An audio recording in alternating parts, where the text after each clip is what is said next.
Of course, we know there are several factors that make India attractive. It's the fastest growing large economy. We are a very diverse economy.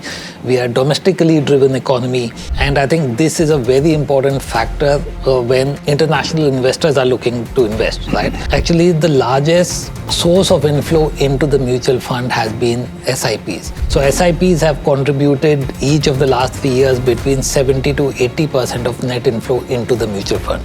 So most of the money coming into the market from the mutual fund side is also actually systemic money. It is not as opportunistic. The main reason why the market has been so consistent in delivering returns over the last few years, because there is a very steady, consistent stream of money coming in, and that also has been stepping up month after month, not just year after year.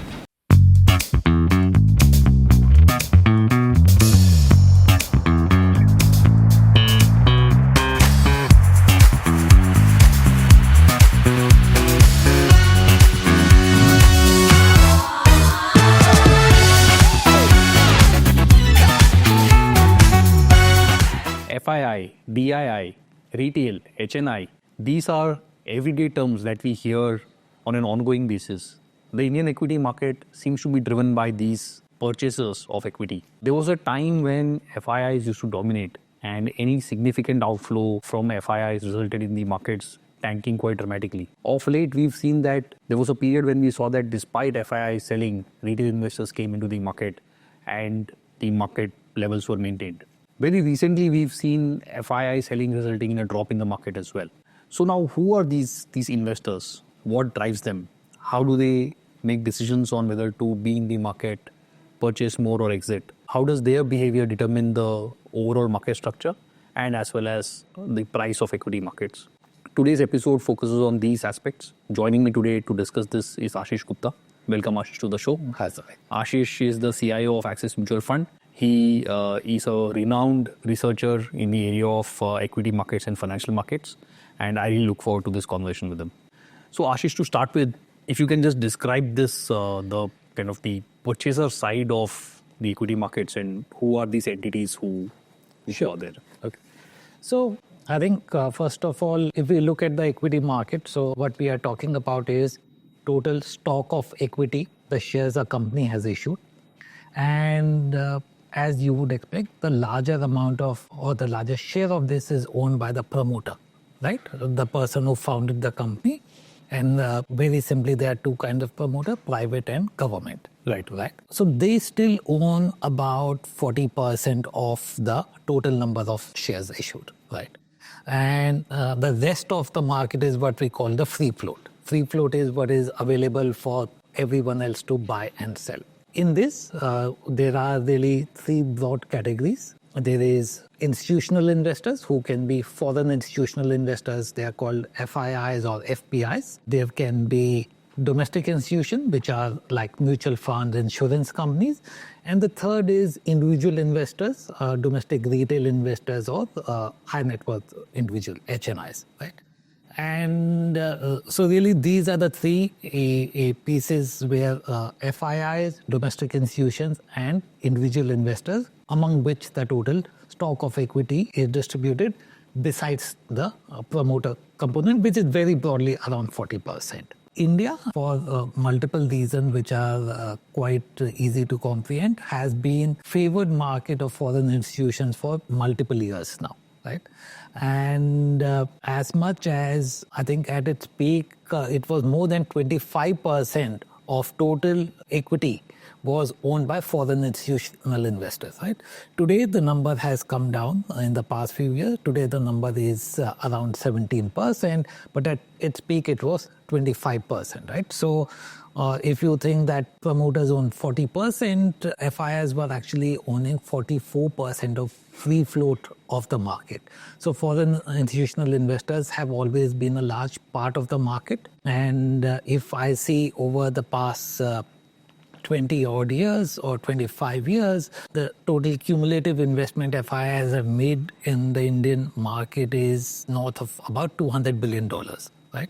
If we today look at it, today India's market cap is roughly about 5 trillion rupees, right? So if they own 17-18% of it, so the value of it is about $800 billion, right? Right. So they have actually done fairly well despite the depreciation in the currency. The total value of their investment is up 4x. And because they were such a large part of the market, their behavior determined the direction of the market for most periods of time. Over the past 10-15 years in particular, we have seen a really coming of age of the domestic pool of money, both in terms of the individual retail investors as well as domestic institutional investors.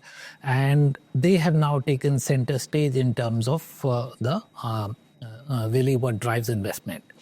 If I look at last 10 years, so since 2015, aggregate FIIs have put in about $60 billion into the market, right? And domestic institutions have actually put in $160 billion in the same period, right? So the amount of incremental money coming into the market is much more from the domestic investors compared to the domestic institutions compared to. In addition to that is the domestic retail money coming in. And I think it goes back to improved income, improved wealth, improving financial literacy of individual investors, that we are seeing more and more people participating in the market and so-called equity culture getting built in the market, right? So in the last few years, last 5-6 years, the number of individual investors in mutual funds has literally now close to about 6 crore investors, right? If you look at direct retail investors, that is actually crossing about 10 crores, right? So there has been really both a phenomena of improving financial literacy, people realizing that, okay, if you have to beat inflation, the best asset class is equity. So what will give you long-term real returns, and therefore you have seen domestic investor base really come of age over this period of time. Right. Great. So Ashish, thanks a lot. You described all kind of components. Let's double dive a little bit on the FII space. So, and then we'll also come to the DII space. So firstly, what is this FII? Who are these people? Okay. So there are several form of foreign investors, right? So these are investors who could be retail institutions in their home market. So a mutual fund in US, right? So one of the biggest FII investors into India is a mutual fund in the US. So it raises money from households in the US and part of that money is allocated to India, right? It could be sovereign funds, right? So many economies have, countries now have sovereign wealth funds, which generate return by investing in different kinds of assets. So whether they are sovereign wealth funds from European countries, from Middle East, from Asia and Singapore, they find India as a very attractive destination. So we have money coming on from these funds. These could be absolute return funds, right? Or hedge funds, right? So they will be looking at relative risk rewards in various markets, and they will be invested in one market while being short on the other market. So there are various kinds of capital. There are proprietary capital. There will be banks, financial institutions that will invest. There will be university endowments that will allocate part of their money to India. There will be pension funds that will allocate money to India. So there are various kinds of institutional investors globally who invest in India. Today, India's share in the world market cap and therefore global indices is about 4%, right? The global market cap is about $100 trillion. India's market cap is about $5 trillion. Adjusting for the free float factor, India's weight is about 4%. So typically, if anyone is investing globally, they will have certain allocation to India. Historically, foreign investors have been significant overweight into India. So while the benchmark weight of India, let's say, would have been 1%, but they would have had much more than that into India. Right. So that is why, as I said, India has been a favored destination for a long time, and that's why it has been attracting flows. Right. So this FIIs, basically, there are many types. But if you were to look at the institutions, there are both the long-term guys, like as an example, the pension funds and so on and so forth. Unlikely that they will be trading on a daily, weekly kind of a basis. These are guys who will put money and wait for many years, unless obviously their kind of faith gets shattered or something. And then there are the old, like, on the other hand, hedge funds and the like are likely to be far more short-term players. So you have a mix of both the long-term types and the short-term types. You see any difference in the way they perceive the market and they operate, or recently what's been happening to them, etc.? So I believe that a market attractiveness comes about from 2-3 factors, right? One, we have to realize that it's always a beauty parade out there, right? So there's India and there are another 20 countries out there all vying for same pot of money, right? So it is, what is the relative attractiveness? Of course, we know there are several factors that make India attractive. It's the fastest growing large economy. We are a very diverse economy. We are a domestically driven economy. And I think this is a very important factor when international investors are looking to invest, right? Because what they are looking to invest is for the purpose of diversification, right? So if they are investing in an economy, right? So if it's a US investor, if he's investing in a market which is very export driven and those exports are to the US, so there's no diversification he'll achieve in his portfolio by investing. He may be going to the other economy, but the correlation between them, returns will be very, very high, right? So he's looking for diversification. So he's going more likely to come to a domestically driven economy that will probably correlate less to his home economy, right? And then another big factor is really interest rates, right? And global interest rate, because that determines the cost of capital, right? So what is the cost of capital for him? So if he's investing here, he's letting go of a risk-free rate, right? And so we saw in the period when global risk-free rate is very low, investments actually balloon up because the opportunity cost of investing is very low. When your interest rate goes up, they find it more attractive to just have the asset at home and earn a higher yield rather than take some degree of risk and invest outside. Understood. There is also particularly for FIIs, since they would measure their returns in US dollars, yes, versus say the DIIs who measure their returns in Indian rupees, there is also the factor of the forex and the depreciation and all. Yes. How does that play out, and what is the kind of returns these folks are looking at? Sure. So I think I have come across two very different types of investors, right? There are certain investors, when they invest, let's say in India, they will go and hedge the currency. Right. Okay.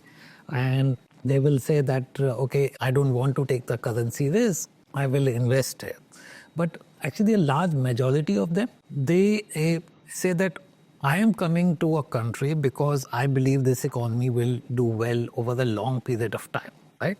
And therefore, I believe it will do well even in spite of the fact that even if it has depreciation, the rate of depreciation will not be as fast as the growth that this economy will deliver, right? Therefore, you will always generate more return than the amount the currency depreciates. So actually, I find a large majority of investors are people in the latter camp who believe that, okay, if I am making a call that if I have faith in this economy or if I'm believing its story, then I'm not going to hedge the currency, because at the end of the day, currency reflects the economic health as well, right? Of course, the other factor, as I said, is interest rates. So if interest rates are high in your home economy, so higher the interest rates in the economy, that currency will typically do well, right? So there is a rate differential and then there's a growth differential. So when the rate differential is high, when the home interest rate is high, then you will probably have a potential of higher risk on the currency, and therefore you will be a bit more conservative in investing internationally. But otherwise, most of the investors, if they are making an active call on the prospects of a country and an economy, they will be willing to take the currency risk. Right.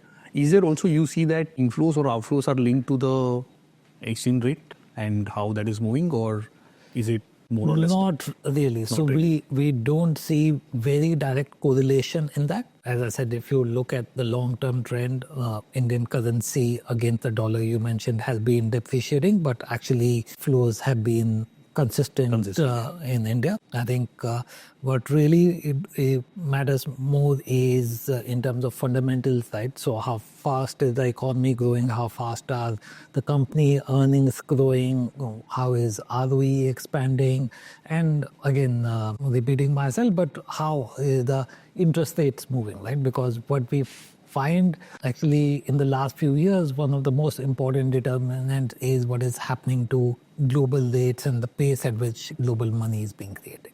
Understood. Great. So very helpful, Ashish. We covered the FII space. We'll come back to it subsequently. But let's move to DIIs. Yes. What are DIIs?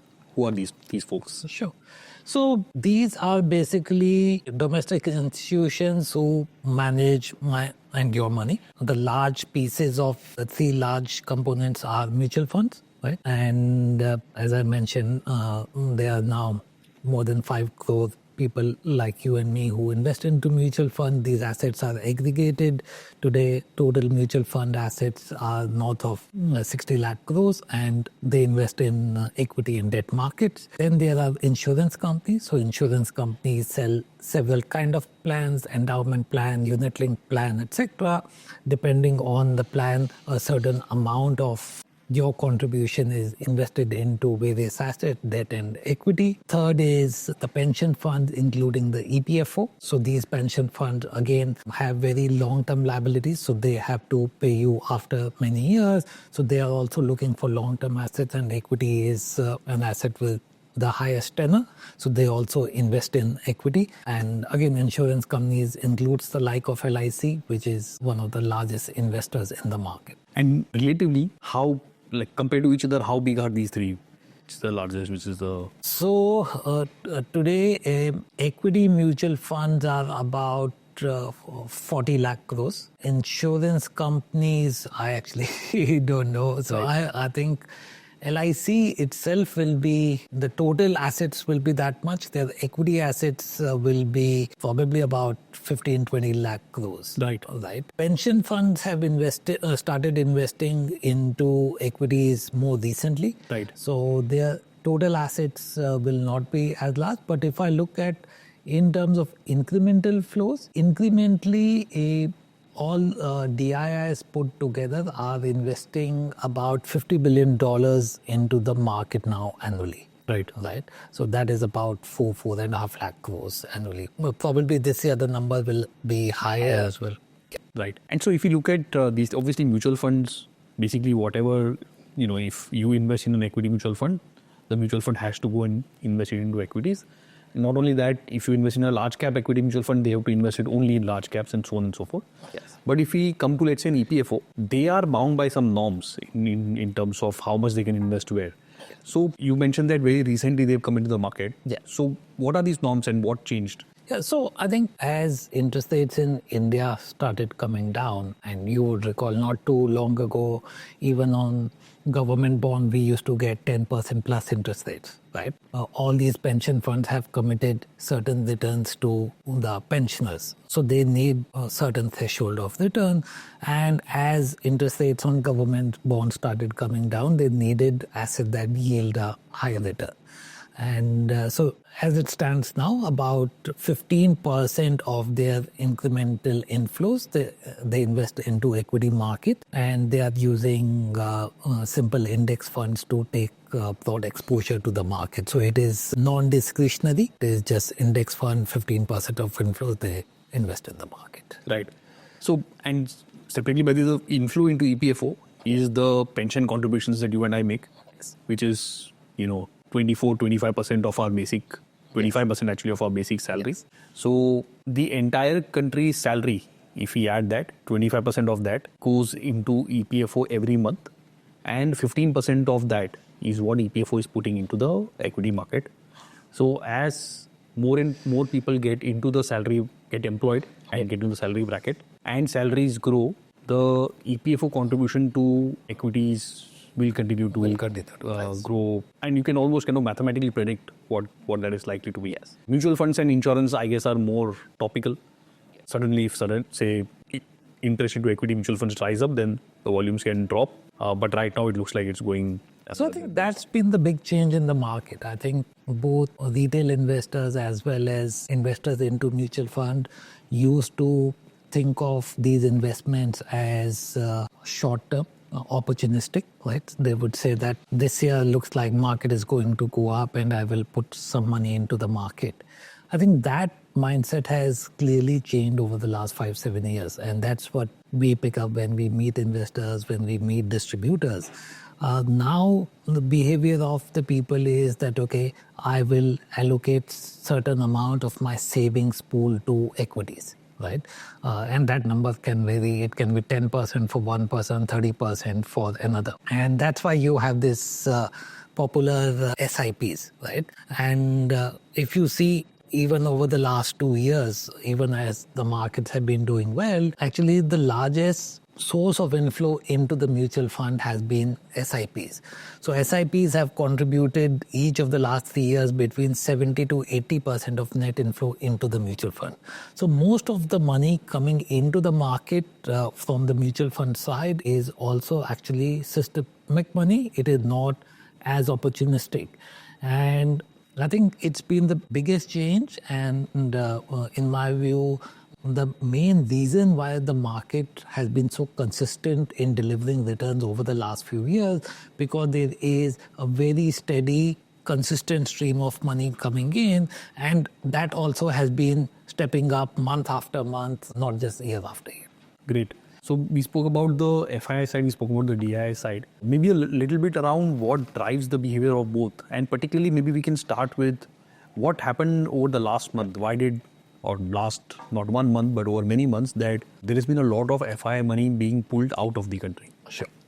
So I think one of the biggest drivers for short-term change in FII flows is always interest rate, right? So as you know, from September to October, there was a big change in perception on how US rates will behave. Since beginning of the year, we have been expecting US Fed rate cuts and US rates were coming down. And therefore, over the last year, as expectation of softer US rates was there was increased flow of money into emerging market and into India. Nearly $30 billion came over that 12-month period. In month of September, the outlook there changed, and US 10-year yields actually went up by nearly 75 basis points. So despite the fact that at the short end, the US Fed was cutting rates, long yield, 10-year yield went up. So while US Fed has cut rates in 2 months by 75 basis points, but your bond yield actually went up by 75 basis points. And that meant that opportunity cost of investing outside went up, and in the month of October we saw big outflow. And again, India was not the only country, right? So all emerging markets saw an outflow. Of course, India being a large component of the emerging market index, so India today has nearly a 20% weight in the emerging market index. So the outflow from India was very meaningful. It was also very meaningful because this is one part where most emerging market investors were overweight, so they have to sell what they own. So you saw a large outflow. I think October was nearly $12 billion out of India. If you look at the fundamental factors, they were also there. Of course, India market multiples, because of this strong performance of the market over the last 4 years and consistent flow of domestic money, India's market multiples are much higher than other markets. And these high valuations pay the disappointment of slowing growth, right? So we have seen in the past 6 months economic growth slow, and that has reflected on the corporate earnings as well. So when the September quarter earnings came out, first half earnings of corporate India has grown only 4% compared to last year, right? In the previous 4 years, you had almost a 23-24% earnings CAGR. So there was a fundamental reason also that there was a disappointment in earnings. There was earnings downgrade that also kind of triggered some more conservatism. Thanks, Ashish. So you, as an example, earlier you mentioned that weight in the benchmark and how much FIIs have, etc. What is a good way of thinking about FIIs investing in India from a metrics perspective? And where are we Where are we there today? I think we should not worry too much about benchmark weight and how much FIIs are invested. I think my belief is that looking at the trajectory of the Indian economic growth, the prospects that are there, over the medium term, FIIs will continue to invest in India.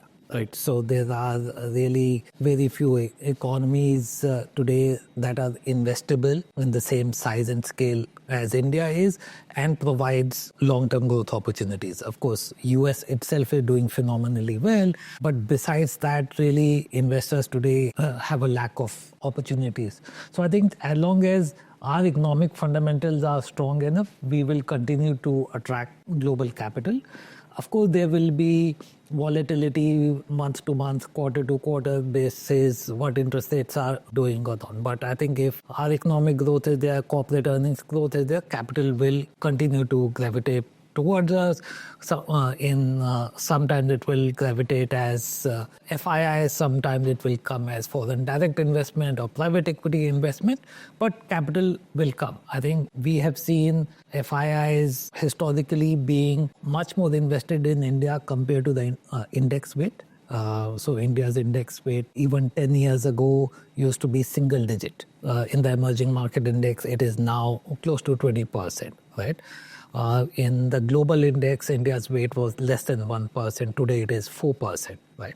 But FIIs had a very large weight on India when its weight was less than 1%. Today, weight has gone up, but FIIs actually on an aggregate basis are underweight on India. And we had done some numbers recently. Today, FIIs are underweight India by nearly $120 billion. So I think them being overweight, underweight is not really that's going to drive flows. I think it is how our relative performance is in terms of both economy as well as corporate earnings. And second, as I said, is relative rates. Fantastic. Great. Ashish, we covered a broad range of topics, starting with the market structure and the various components. We spoke about FIIs, DIIs, retail investors. In FIIs, you mentioned various types of entities. There could be mutual funds operating in overseas territories. There could be pension funds. There could be hedge funds and the like. The FII interest in India is basically driven by the performance of India and hence Indian companies, and less so by other factors such as depreciation of the currency and so on and so forth. Your view is that over a medium period of time, all of this, will kind of play itself out. And if we continue to do well, then interest in the Indian markets will continue to be there from an FII perspective. From a DI perspective, we spoke about the various entities, particularly mutual funds, insurance companies, and pension funds. Mutual funds are very large players, and they are seeing continued investments. And one shift in the mindset of Indian investors, both domestic, both institutional and retail, has been to think of equity as a certain percentage of their savings versus thinking of equity as a opportunistic investment for short term. Okay. And hence you are seeing patience go up quite dramatically.